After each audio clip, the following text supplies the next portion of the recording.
직무성과 계약자에 관한 것인데,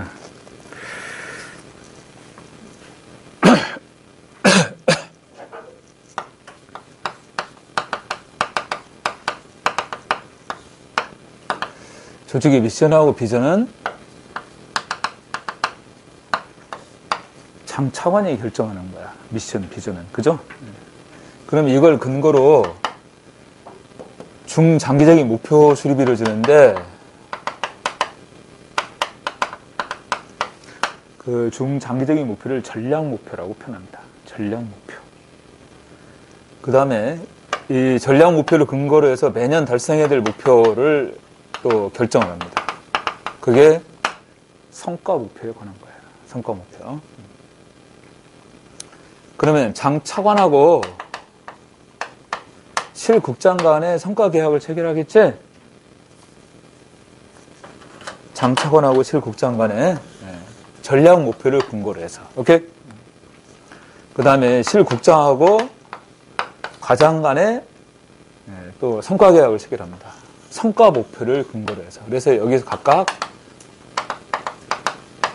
성과 계약이 이렇게 체결된다는 거야.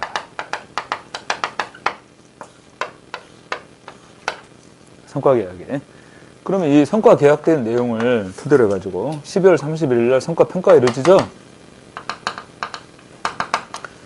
그리고 성과 평가한 내용을 토대로 해가지고 성과급도 지급하고, 성과급도. 그 다음에 인사에도 반영하고 이렇게 하는 것이겠죠.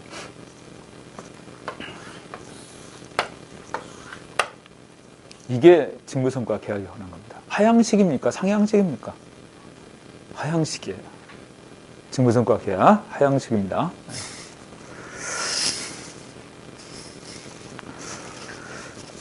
자, 그렇다면 42번 문제에서 옳은 거 1번.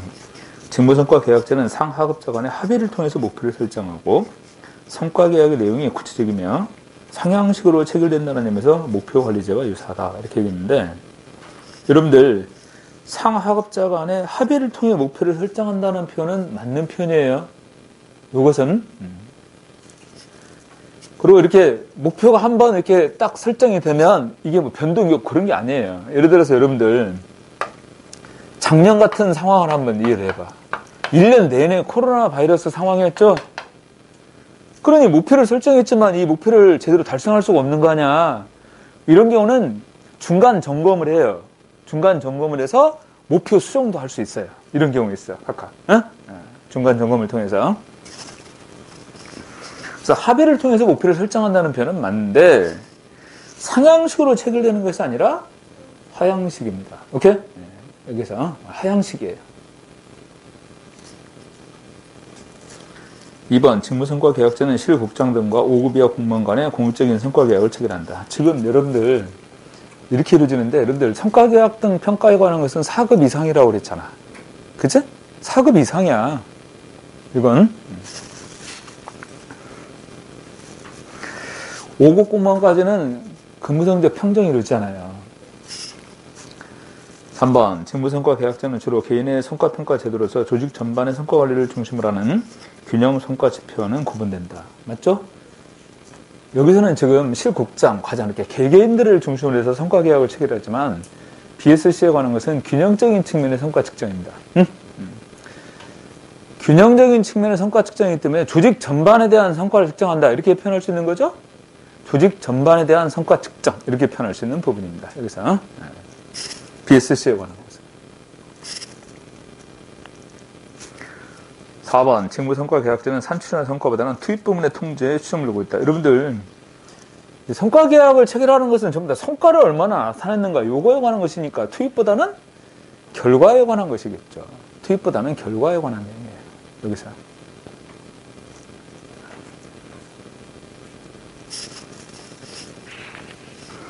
자, 42번에서 가장 옳은 것, 그런다면 몇 번? 3번 내용이 됩니다.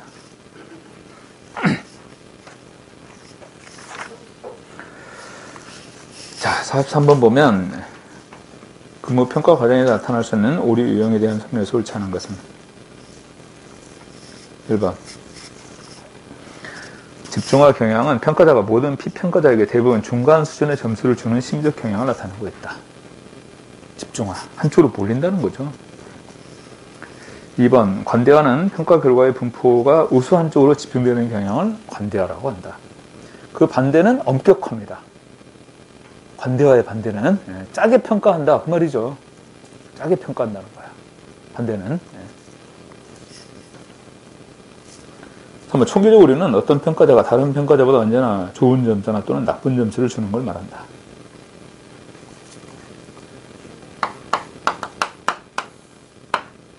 답은 이게 평균치면 항상 평균치보다 후하게 평가해요. 아셨어요?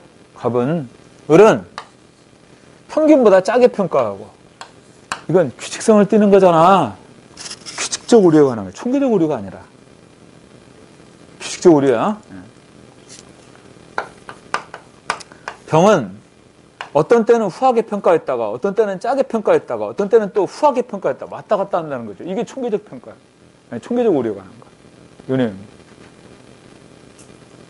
총계적 우려.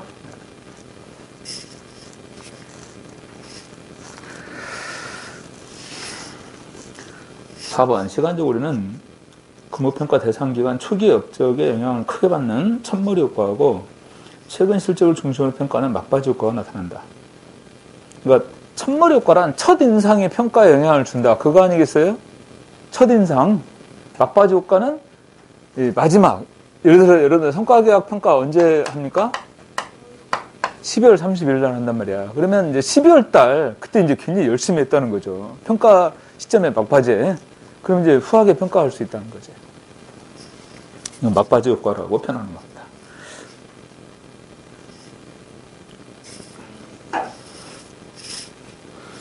(43번에서) 거리가 있는 것은 정답이 3번이다. 3번 내용입니다.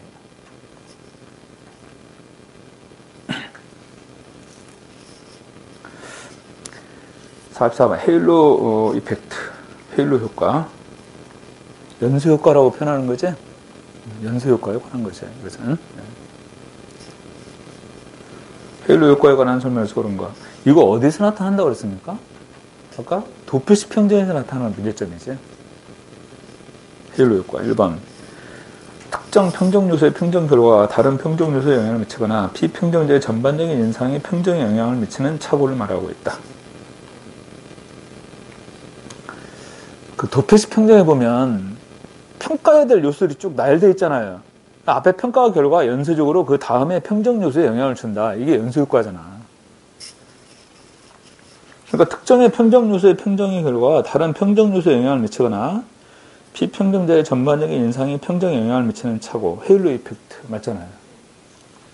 이걸 방지하기 위한 방법이 뭐라고 그랬어? 체크리스트법, 그 다음에 강제 선택법 이런 것들입니다.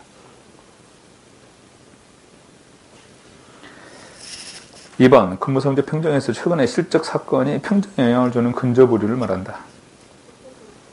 이건 시간적 오류가 난 것이죠. 3번, 평정자의 편견이나 선입견, 고정관념에 의한 오류, 상동적 오류 또는 유형화의 오류 이렇게도 표현합니다. 상동적 오류, 유형화의 오류. 편견, 선입견, 고정관념에 의한 오류.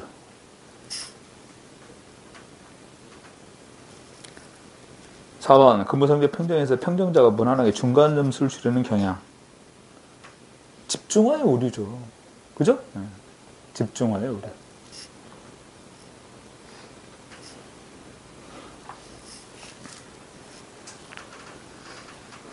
자, 45번 봅시다. 보기의 설명에 해당하는 근무성적 평정 방법으로 가장 옳은 것은 이렇게 나왔는데 박스에 보니까 저는 학생들의 평가함에 있어서 성적 분포의 비율을 미리 정해놓고 등급을 줍니다. 비록 평가 대상 전원이 다소 부족하더라도 일정 비율의 인원이 좋은 평가를 받거나 혹은 전원이 우수하더라도 일부 학생은 낮은 평가를 받게 되지만 이 방법을 통해 학생들의 성적 분포가 과도하게 한쪽으로 집중되는 것을 막아서 평정 오차를 방지할 수 있다는 점에서 유용하다는 거예요. 뭐예요? 강제 배분법이죠. 응? 비율을 딱 정해놓는 거야. 총점에 있어서 상위 20%까지는 수, 그 다음에 40%는 우, 그 다음에 30%는 양, 마지막에 10%는 가, 이런 식으로.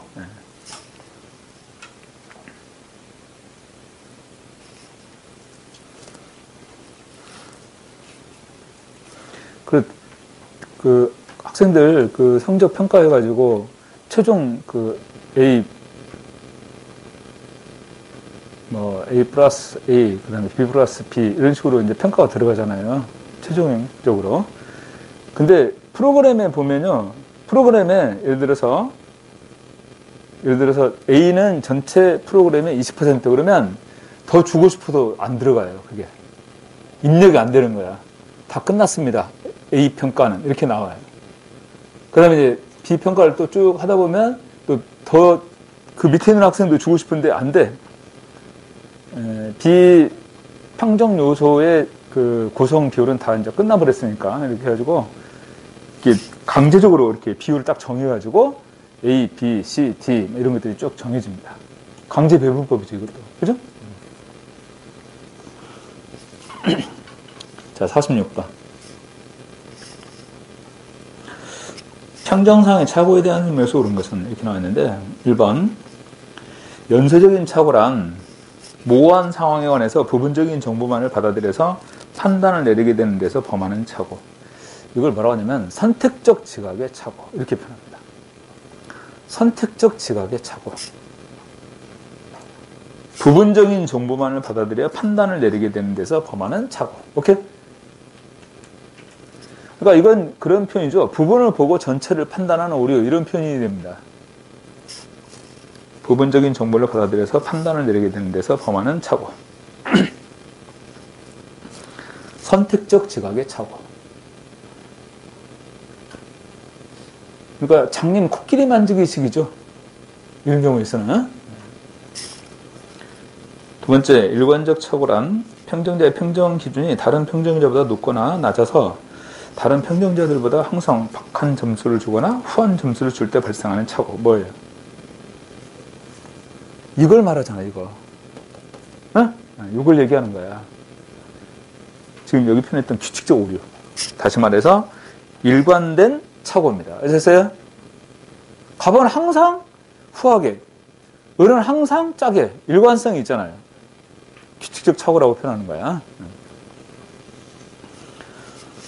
3번 유사성의 착오란 평정자가 자신의 고정관념에 어긋나는 정보를 회피하거나 정보를 고정관념에 부합되도록 왜곡시킬 때 발생하는 착오. 이걸 말하면 방어적 지각의 착오 이렇게 표현합니다. 방어적 지각의 착오. 평정자가 자신의 고정관념에 어긋나는 정보를 회피하거나 정보를 고정관념에 부합되도록 왜곡시킬 때 발생하는 착오예요. 방어적 지각의 착오. 4번 근본적 귀속의 착오란 평정자가 어떤 사람이나 사물을 볼 때 그들이 속한 집단 또는 범죄에 대한 고정관념에 비추어 지각함으로써 발생하는 착오. 고정관념에 비추어 지각함으로써 발생하는 착오. 이걸 뭐라고 한다? 유형화의 오류. 또 상동적 오차. 이렇게 표현할 수 있는 거지? 고정관념, 선입견, 편견 이런 거 나오면 무조건 상동적 오차예요. 아셨어요? 이것은 그럼 여기 근본적 기속의 착오라는 거 나와 있지? 근본적 기속의 착오는 뭐냐면 이제 평가를 할 때 상황적 요인은 과소평가하고 상황적 요인을 과소평가하고 개인적 요인은 과대평가하는 여기에서 발생하는 오류. 상황적 요인을 과소평가하고 개인적 요인을 과대평가하는 오류. 근본적 기속의 착오라고 합니다.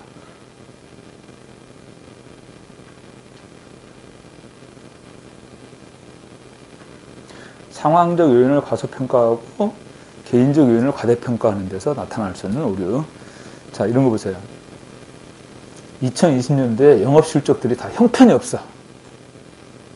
개개인들이 노력을 안 해서 이런 결과를 가져왔다. 이런 식으로 얘기한단 말이야. 근데 여러분들 보십시오. 2020년도 영업활동이 제대로 될 수 있었겠어? 코로나 상황으로 인해서 영업이 제약받을 수밖에 없잖아. 사람 만나기도 힘들고. 그리고 그러한 상황적 요인이 바로 영업 성과가 적게 나타날 수밖에 없었던 이런 요인이었잖아요. 근데 그러한 상황적 요인은 과소평가해버리고 개개인들이 노력을 별로 안 했기 때문에 영업 실적이 낮다. 이렇게 평가를 해버린단 말이에요. 오케이? 이걸 여기서 뭐라고 한다? 근본적 기속의 착오라고 합니다. 오케이? 근본적 기속의 착오. 자, 정리합니다. 상황적 요인을 과소평가하고 개인적 요인은 과대평가함으로써 나타나는 오류. 자, 46번에서 옳은 것은 몇 번? 응? 2번이에요, 2번. 자, 47번. 다음과 같은 상황을 가장 잘 설명하는 근평의 오류는, 자, 박스에서 보면, 임용된 이후에 단 한 번도 무단 결근을 하지 않던 어떤 직원이 근평 하루 전날 무단 결근을 하게 됐습니다. 이로 인해서 이 직원은 평정 요소 가운데 직무수행 태도에 대해서 낮은 점수를 받게 됩니다. 근접오류죠? 근접오류예요. 막바지 효과라고 표현하는 것입니다. 근데 지금 여기 그 44쪽에 나와 있는 여러 가지 평정상의 오류에 관한 것들이 여러 지금 문제들이 나왔잖아요. 근데 자주 나오는 주제니까 꼼꼼하게 챙겨야 돼요. 자주 나온 주제니까. 시험에서.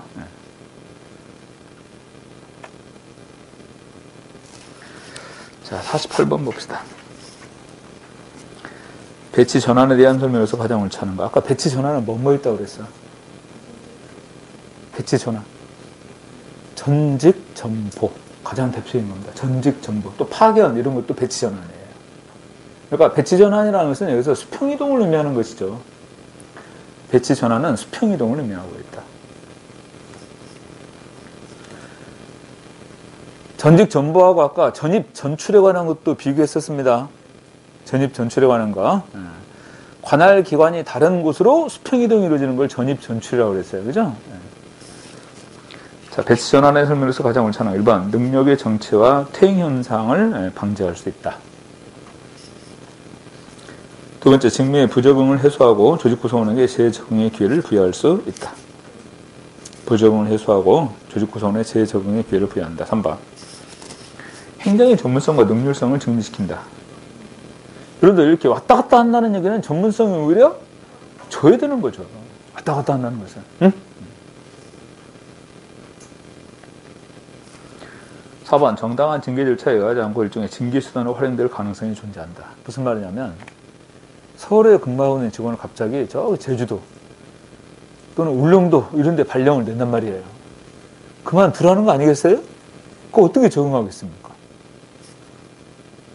정당한 징계 절차에 의하지 않고 일종의 징계 수단으로 활용할 가능성이 존재한다는 겁니다. 자, 48번에서는요, 3번이 거리가 있어요. 전문성 저해합니다. 전문성 저해되는 거죠. 그런데 48번하고 비교해서 49번 문제는 공무원의 경력 개발 시 준수해야 될 기본 원칙에 해당되지 않는 거 이렇게 나와 있죠. 공무원의 경력 개발에 관한 것은 전문성을 제고시키기 위한 내용입니다. 오케이?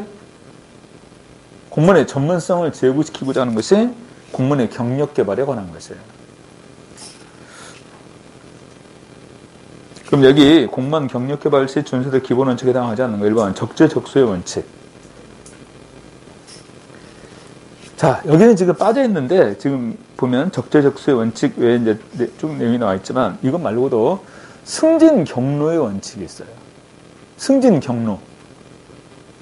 승진 경로의 원칙. 그 다음에 개방 및 공정 경쟁의 원칙. 개방 및 공정 경쟁의 원칙. 이런 것들도 여기 원칙에 해당하는 것들입니다. 두 번째, 직급 중심의 원칙. 그런데, 직급이 아니라, 공무원이 담당해야 될 직무를 중심으로 하는 거죠. 직급 중시가 아니라 직무와 역량을 중심으로 한다. 오케이? 직무와 역량을 중심으로 한다. 운동하면 안 돼요. 그러니까 담당해야 될 직무를 중심으로 한다. 그 말이죠. 그 직무 수행의 역량을 갖추는 것이 또 필요하고. 갈까? 그 다음에 인재 양성의 원칙. 그 다음에 자기 주도의 원칙. 자, 정리합니다. 근데 시험에 출제가 될 때는 이게 나와요. 2번 지문이. 직급 중심이 아니라 뭐라고? 직무와 역량 중심. 아셨어요? 담당할 직무, 또 그 직무 수행에 필요한 역량 이런 걸 갖춰라 그 말이지. 적재적소, 승진 경로, 개방 및 공정 경쟁의 원칙, 그 다음에 직무 중심의 원칙, 인재 양성, 자기주도의 원칙 이런 내용들을 한 거야. 이 경력 개발의 원칙에 관한 것들은 곧 공무원의 전문성을 제고시키고자 하는 원칙들입니다. 응? 전문성 제고를 위한 원칙들이에요.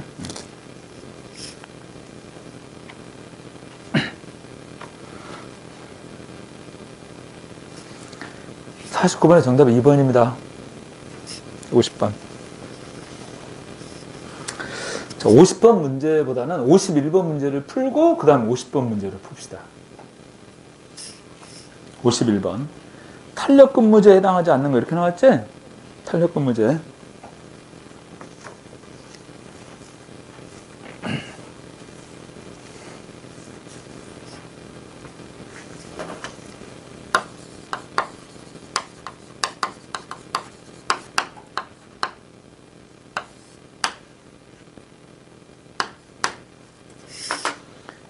여기 유연근무제라고 해서 나오는데 첫 번째 나오는 것이 뭐가 있어? 유연근무제.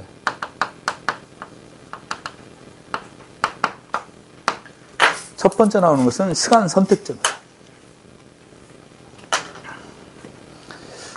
여러분들 이건 근무 시간이 보통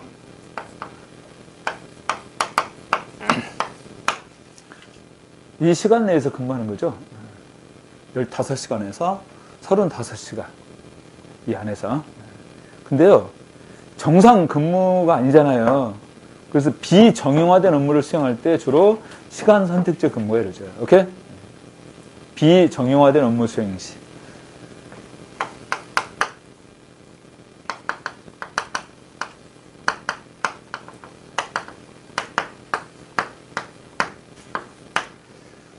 그 다음에 탄력근무제에 관한 것들인데, 여러분들 탄력근무제는 그 50번 문제 한번 보세요. 50번 문제 보시면 첫 번째. 그거 보면, 니은에 시차 출퇴근 나와 있지?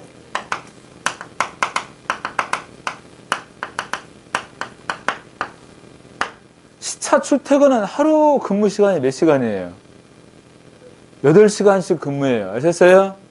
근데 출퇴근에 시차를 두는 겁니다. 그러니까 아침에 9시에 출근하는 친구 있고, 뭐 7시에 출근하는 친구 있고, 그 다음에 뭐 10시에 출근하는 친구, 마음대로 할 수 있어요. 근데 하루 8시간 근무하는 거야. 오케이? 근데 정해진 근무 시간이 있어요. 오후에 2시부터 4시까지는 다 같이 근무해야 돼. 그러면 그 시간은 맞춰야 되죠. 그 시간은. 그러면 예를 들어서 2시에서 4시까지란 말이야. 2시에서 4시까지.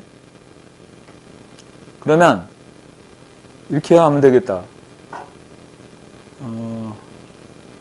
아침에 7시에 출근해가지고 오후 4시까지 근무하고 퇴근하면 되지.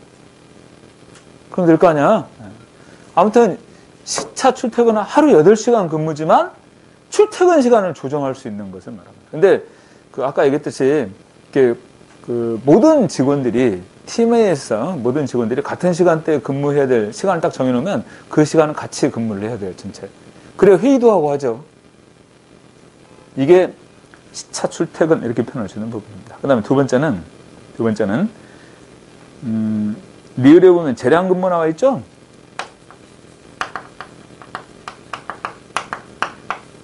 재량 근무는 출퇴근의 의무가 없어요.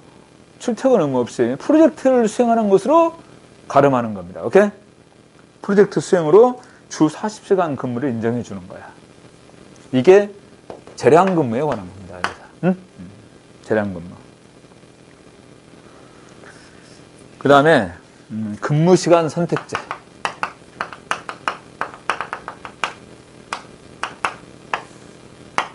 근무 시간 선택제.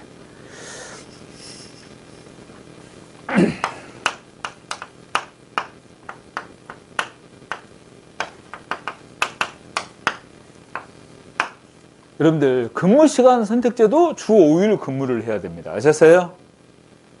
근무 시간 선택제도 주 5일 근무야. 주 5일 근무인데 하루 4시간에서 12시간. 그러니까 월요일 날은 4시간, 화요일 날은 12시간, 수요일 날은 8시간 이렇게 조정할 수 있는 거죠. 근무 시간을. 근데 주 5일 근무입니다. 주 5일 근무야. 근무 시간 선택제.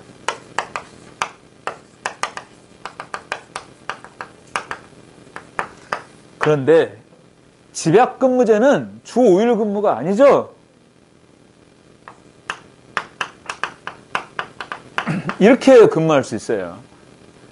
일주일에 3.5에서 4일간 이렇게 근무할 수가 있습니다. 집약근무제 같은 경우는.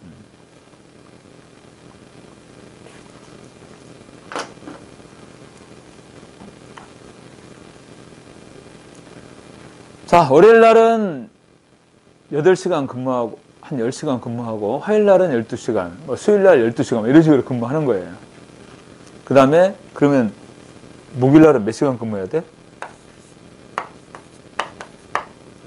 40시간 근무하려면 8시간 근무해야 되나? 월, 화, 수, 목 이렇게 근무한단 말이야. 이런 식으로. 근데 월, 화, 수 이렇게 근무하면 목요일 날 오전까지만 근무하면 되죠. 이렇게. 그죠? 집약 근무입니다. 이게. 집약 근무. 이건 주 5일 근무가 아니야. 집약 근무 형태는.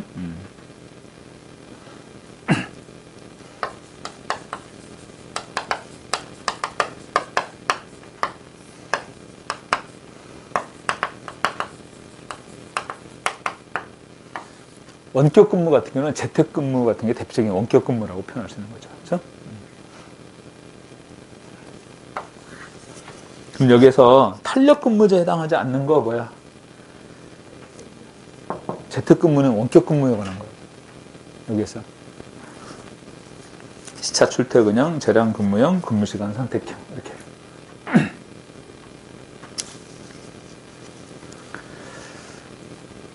탄력 근무제.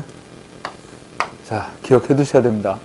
그러니까 51번처럼 이렇게 단순하게 나올 수도 있잖아. 그치? 51번처럼. 근데 50번 문제는 정말 굉장히 난이도가 높은 그런 문제죠. 자, 보세요.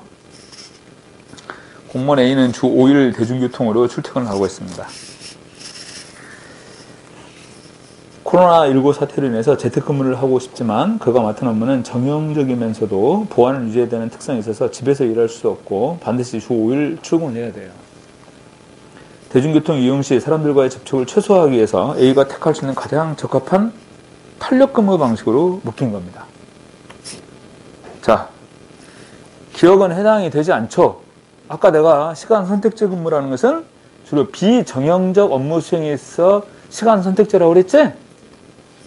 근데 지금 이 50번 문제 보면 두 번째 줄에 그가 맡은 업무는 정형적이면서 이렇게 나와 있잖아요. 그러면서 보안을 유지해야 되는 특성이 있어요. 그러니까 시간 선택제는 해당이 안 됩니다. 그 다음에 시차 출퇴근제는 해당이 돼요. 아침에 이렇게 왕창 출근하는 시간을 피할 수 있는 거지. 뭐 한 10시, 11시에 출근한다랄지 이런 식으로 해서. 원격 근무는 해당이 안 됩니다. 재량 근무는 이것도 해당이 안 되죠. 재량 근무는 출퇴근의 의무가 없는 거예요. 그래서 아까 출퇴근 의무 없이 프로젝트 수행으로 주 40시간 근무를 인정해준다 이렇게 얘기했잖아. 그 다음에 근무시간 선택제. 근무시간 선택제는 주 5일 근무라고 그랬습니다. 그죠? 근데 이 근무시간을 선택하니까 출퇴근 이렇게 밀 때를 피할 수는 있죠. 어느 정도. 예.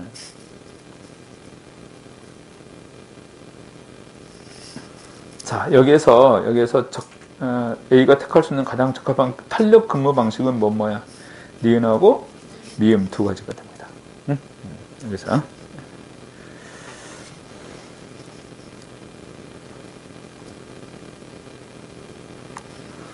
이 50번 문제는요, 시사하는 바가 나는 굉장히 크다고 봐요. 문제를 출제하는 사람들이 교수들이 좀 신경을 써가지고 이런 식으로 좀 출제를 해야 된다고 봅니다. 그래야 단편적으로 암기 안 하고 좀 이해하면서 정리하고 그럴 거 아니겠어요? 그렇죠? 그리고 개념을 제대로 이해해야만이 풀 수 있는 문제들이잖아요. 지금 이런 경우에서 문제를 이런 식으로 출제를 해야 되지 않느냐 이런 판단입니다.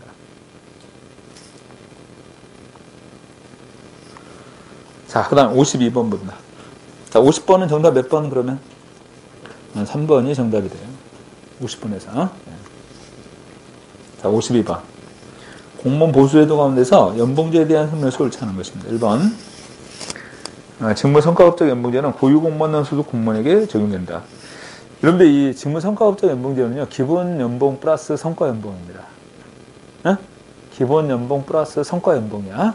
직무성과급적 연봉제. 2번. 고정급적 연봉제는요, 정무직 공무원들, 대통령, 장관 이런 경우들이 바로 이 고정급적 연봉제입니다. 여기는요, 성과 연봉이 없어요. 아셨어요? 성과 연봉이 없다고 아예 성과 평가가 제대로 이루어질 수가 없잖아. 아까도 얘기했던 것처럼 이렇게 이루어지면서 평가 이루어지는 건데, 물론 중앙행정기관 각 중앙행정기관에 대한 정보무 평가는 이루어집니다. 정보무 평가 얼마 전에 발표한 거 보니까 이렇게 세 등급으로 이렇게 평가를 했더라고. 작년까지는 평가 방식이 이렇게 됐어요. S, A, B, C, D 이렇게 해서 5등급으로 평가를 했었거든요. 근데 올해는 이번에 평가 결과 나온 거 보니까 A, B, C 이렇게 세 등급으로만 구분해서 평가를 했더라고. 그러니까 코로나 상황이고 하니까 더 그랬던 것 같아요. 응? 근데 이 평가 결과를 뭐 장관의 연봉하고 연결짓는다 그런 거 아닙니다. 아셨어요? 고정급적 연봉제는 연봉이 딱 고정되어 있는 겁니다. 3번 직무성과급적 연봉제에서 기본연봉은 기준급하고 직무급으로 구분된다. 여러분들 그 고유공무원 소속 공무원에 보면 가급, 나급 이렇게 구분하고 있지? 고유공무원 소속 공무원에 보면 계급이 없는 대신에 직무 등급으로 가급하고 나급 이렇게 구분되어 있어요. 그러면 가급은 나급에 비해서 직무 난이도가 높다고 볼 수 있잖아. 이게 직무급적 요소가 반영되는 거야. 가급하고 나급의 차이를 두는 것은. 오케이? 이게 직무급적 요소라고. 가급의 난이도가 더 높다니까. 그래서 기본 연봉 내에는 기준급 플러스 직무급입니다. 4번 성과급적 연봉제하고 직무성과급적 연봉제의 성과연봉은 전년도의 업무 실적에 따른 평가 결과에 따라 차등 지급된다는 점에서 유사한 면이 있다. 그 말이에요. 직무성과급적 연봉제는 고유공무원 소속 공무원에 적용된다고 그랬지? 고유공무원 소속 공무원에 대해서. 성과급적 연봉제는 과장급 이상의 경우에 적용됩니다. 과장급 이상의 경우에 성과급적 연봉제. 자, 그러면 52번에서 옳지 않은 거 몇 번? 2번이 틀렸어요. 자, 53번 공무원 인사제도의 설명에서 옳지 않은 거 1번. 직업 공무원 제도는 공직을 직업 전문 분야로 확립시키기도 하지만 행정의 전문성 약화를 가져오기도 한다. OX. 공직을 직업 전문 분야로 확립시키기도 하지만 행정의 전문성 약화를 가져온다. 여러분들 직업 공무제는 잘 아시는 것처럼 폐쇄형입니다. 그러면 계급제적 특성에서 나타나겠지? 일반 행정가, 전문 행정가? 일반 행정가야. 그러니까 행정의 전문성이 저해되는 거예요. 그렇지만 직업 공무원은 전문 직업 관료에 해당합니다. 오케이? 전문 직업 관료예요. 고유 공무원은.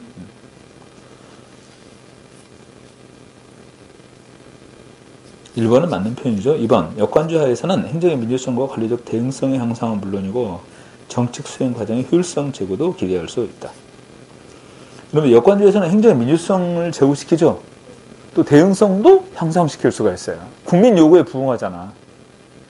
국민 요구에 적절히 대응하고 또 국민이 요구하는 정책을 수립해서 시행해야만이 다음 선거를 또 기대할 수 있잖아. 그 대응성을 높이는 거예요. 물론 정책 수행의 과정에 효율성 제고도 기대할 수가 있을 겁니다. 이렇게 관리적인 대응성이 향상되면 시민들이 적절히 협력을 해줄 거 아니겠어. 그러니까 정책 수행의 과정에 효율성 제고도 기대할 수 있다. 이렇게 얘기하는 거죠. 3번 대표 관리자는 역차별의 문제 발생과 실적주의 훼손의 비판이 제기되면서 사회적인 소유 집단을 배려하는 우리나라 균형 인사 정책은 미국의 적극적인 조치 관점에서 이해될 수 있다. 그럼 대표 관리자는 역차별의 문제가 발생되죠? 그리고 실적주의 훼손의 비판이 제기된다. 맞는 표현이잖아요. 그 말은 뭐냐면 실적주의 훼손의 비판이란 말은 뭐냐면 개인의 능력보다는 출신 집단을 기준으로 1차적인 기준으로 채용하잖아. 그러니 행정의 전문성은 어때요? 져야 된다는 거야. 그런 면에서 볼 때 실적주의 훼손의 비판이 제기된다. 이런 표현이야. 오케이? 출신 집단을 1차 기준으로 하니까 개인의 실적보다는 행정의 전문성이 져야 돼요. 오케이? 그래서 역차별의 문제의 발생과 실적주의 훼손의 비판이 제기되고 사회적인 소유 집단을 배려하는 우리나라의 균형 인사 정책은 미국의 적적 조치의 관점에서 이해될 수 있다. 이 미국의 적적 조치라고 하는 어포머티브 액션 프로그램이 있거든요. 미국에서는 이것이 시행되면서부터 대표 관리자 제도가 도입돼요. 그래서 이 적적 조치라는 게 뭐냐면 그 흑인 또는 히스패닉 또 황인종 이들에 대해서 그래서 공무원 채용이랄지 이런 데 우대해 주는 거야. 소수 인종들에 대해서. 오케이? 또 사회적 약자들에 대해서. 또 대학을 들어가잖아요. 그럼 국가에서 장학금 같은 거, 아니 학비 같은 거 빌려줘요. 대학을 들어가게 되면. 이게 적적 조치의 시행 내용들입니다. 이 내용들이. 그러니까 사회적 약자를 보호하기 위한 제도에 해당되는 내용이잖아요. 그래서 이게 대표관리자의 제도에 준하는 겁니다. 이 내용이. 그래서 전에 트럼프가 오바마를 항상 오바마에 대해서 비판하고 할 때 뭐라고 하냐면 오바마가 로스쿨까지 다 졸업하고 변호사가 된 이유는 바로 이 어포머티브 액션 프로그램 요거에 혜택을 받았기 때문에 했던 것이지 공부 잘한 거 아니다. 이런 식으로 얘기를 합니다. 트럼프가 얘기할 때 주제 파악을 했어야지. 그러면 53번에서는 3번의 내용은 OX 맞는 거죠. 4번 총회 인건비 제도는 일반적으로 기구 정원 조정에 대한 재정당국의 중앙 통제는 그대로 둔 채 수당의 신설 통합 폐지와 절감 예산 활용 등에서 부처 자율성을 부여하는 특성을 갖고 있다. 이렇게 했는데 중앙행정기관 같은 경우는 그 기획재정부가 각 부처의 인건비 총액을 정해줍니다. 아셨어요? 인건비 총액을.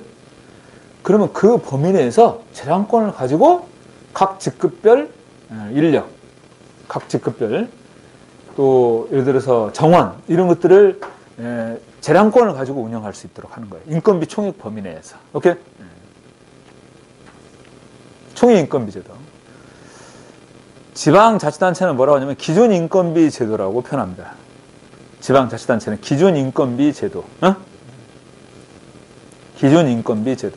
총액 인건비 제도가. 근데 내가 이제 항상 이 얘기를 하는 것이 뭐냐면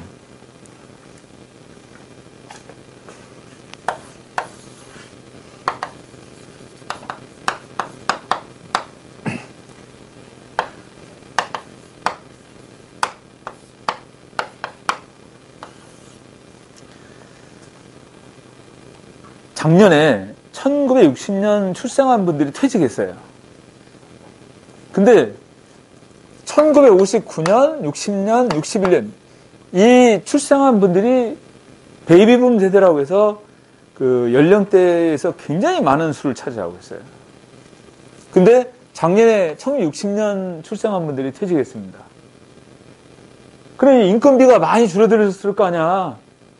이들이 많이 퇴직하니까 보통 한 25년에서 30년 정도 근무한 공무원이 퇴직하잖아요. 그러면 구급 신참 채용할 수 있는 4명 정도 채용할 수 있는 인건비가 나온답니다. 그러니 한번 생각을 해보세요. 인건비가 엄청나게 절감이 되는 거잖아.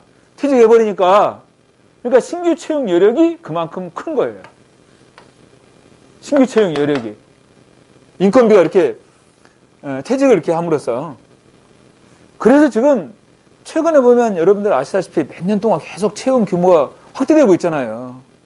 그 주된 이유가 뭐냐면 1958년, 59년, 60년, 61년 지금 이 시기가 베이비붐으로서 아주 많이 퇴직을 하는 거예요. 공직사회도 굉장히 많거든요. 숫자가. 그러면 이제 올해 같은 경우는 작년에 60년 출생한 분들이 퇴직하게 되니까 그 퇴직한 분의 인건비가 줄어든 만큼 신규 채용으로 이게 충당이 되는 거죠. 인건비가 많이 줄어드니까. 그래서 이렇게 채용 규모가 늘어나는 겁니다. 근데 피크가 바로 60년하고 61년이 피크예요. 베이비붐의 피크가. 그러니까 올해도 그렇지만 내년에도 이제 올해죠. 이제 2021년. 올해 이제 61년 출생한 분들이 퇴직한다고.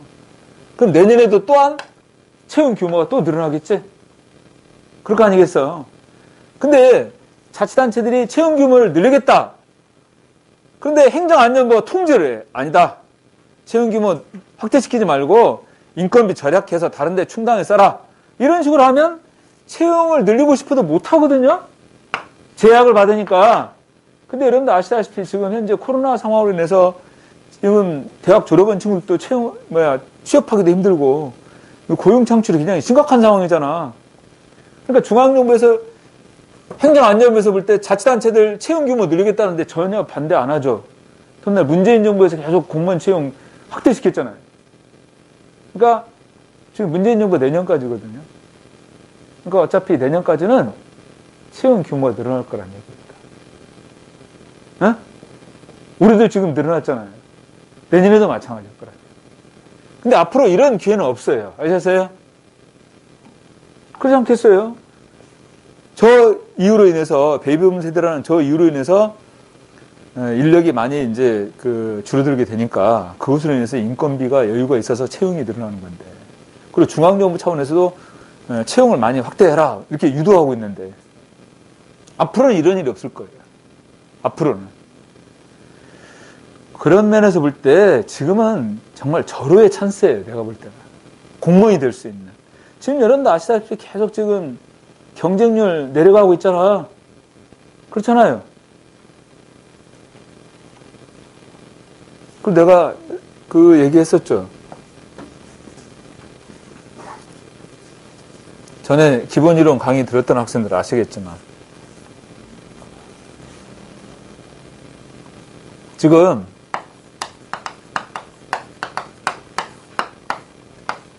7급 준비하는 친구들하고 9급 준비하는 친구들 구분됩니다. 아셨어요? 왜냐하면 시험 과목이 다르잖아요. 시험 과목이.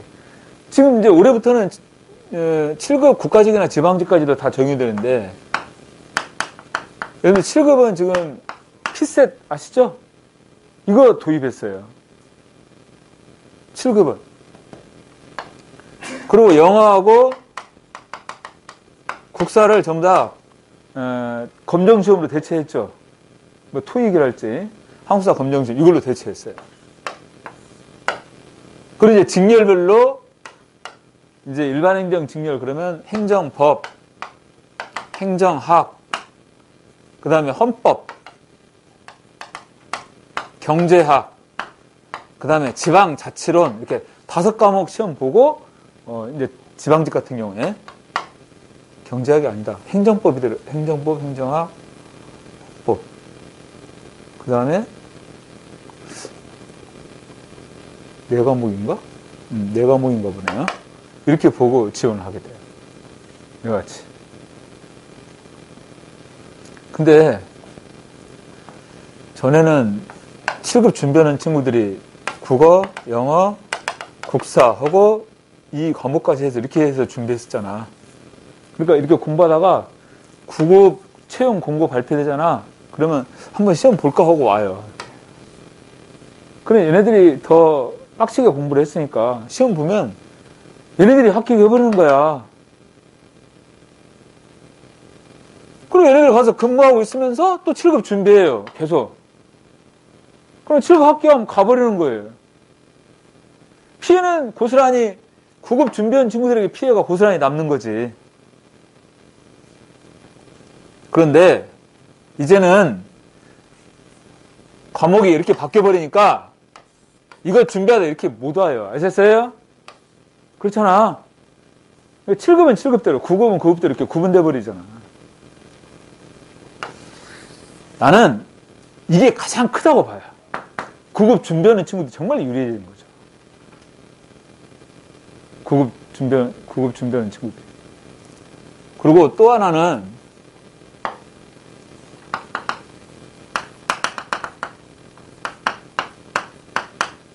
지방직하고 서울시하고 같은 날 시험 보잖아요. 그래서 분리가 돼요. 그전에는 국가직, 지방직, 서울시 따로따로 시험 봤어요. 그러니까 지방직도 시험 보고 서울시도 시험 보고 이렇게 했다고. 그래가지고 이제 학교 가는 친구 같으면 3개 다 합격해버릴 거 아니야. 그래서 선택해서 가는 거야, 한 곳으로. 떨어지는 학생은 계속 떨어지고 학교 가는 친구들은 계속 합격하고 이런 상황이죠. 근데 이제는 지방직 서울시 같이 시험 보니까 분산되잖아, 이렇게. 그래서 경쟁률이 내려가는 거예요. 커트라인도 내려가고. 그러니 여러분들 이 9급 준비하는 입장에서 볼 때는 얼마나 유리한 조건이 돼버렸냔 말이야, 이게. 더군다나 채용 규모도 늘어나고. 그러니 이런 기회는 없을 거라고 하는 거예요. 그 기회는 내년까지. 내년까지.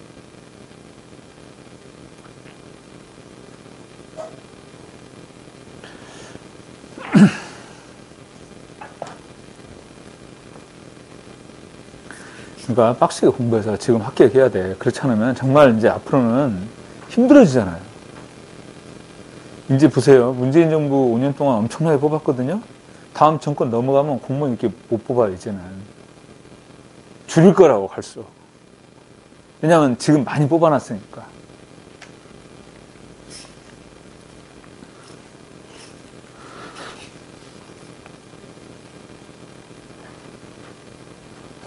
자, 53번 문제에서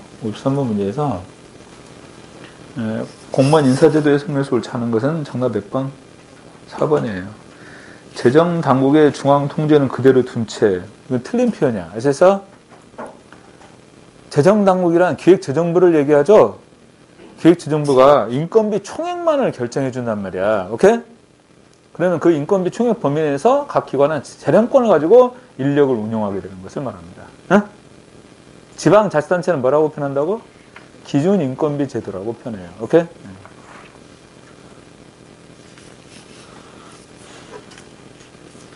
자, 54번 문제 봅시다. 총회 인건비 제도의 성면에서 옳지 않은 1번. 정원 관리에 대한 각 부처의 자율성 확대를 목표로 하고 있다. 맞죠? 정원 관리에 대한 각 부처의 자율성 확대를 목표로 하고 있고, 두 번째, 김대중 정부에서 중앙행정기관하고 지방자치단체 처음 도입되었고 공공기관으로 확대가 된다. 총회 인건비 제도 도입한 것은 노무현 정부에서 도입됩니다. 김대중 정부가 아니고. 3번, 보수관리에 대한 각 부처의 자율성이 확대되었다. 보수관리에 대한 각 부처의 자율성이. 인력이나 보수 다 이런 거 포함이 돼요. 재량권이 인정된 것은.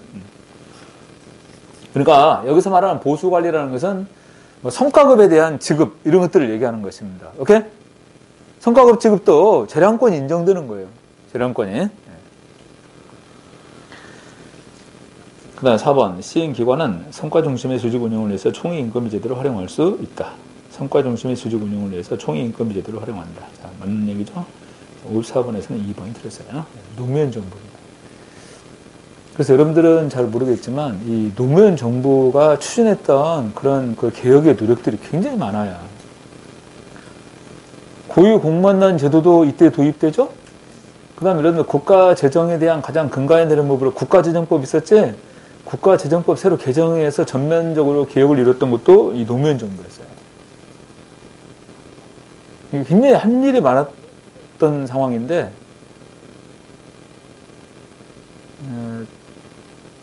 진짜 고생은 엄청나게 하고, 기여한 바는 많았는데, 평가를 못 받은 거죠. 그래서 지금 현재 문재인 대통령이 이게 기자회견 같은 거 할 때 보면 좀 이렇게 말이 어눌하거나 말이 헛나오고 하잖아. 그 문재인 정부 이빨이 뭐 몇 개인가는 내가 정확히 모르는데 한 10개 가까이 임플란트로 교체했다고 하더라고. 왜냐면 그 노무현 정부 때 너무나 힘들게 일을 하다 보니까 이빨이 다 빠진 거예요.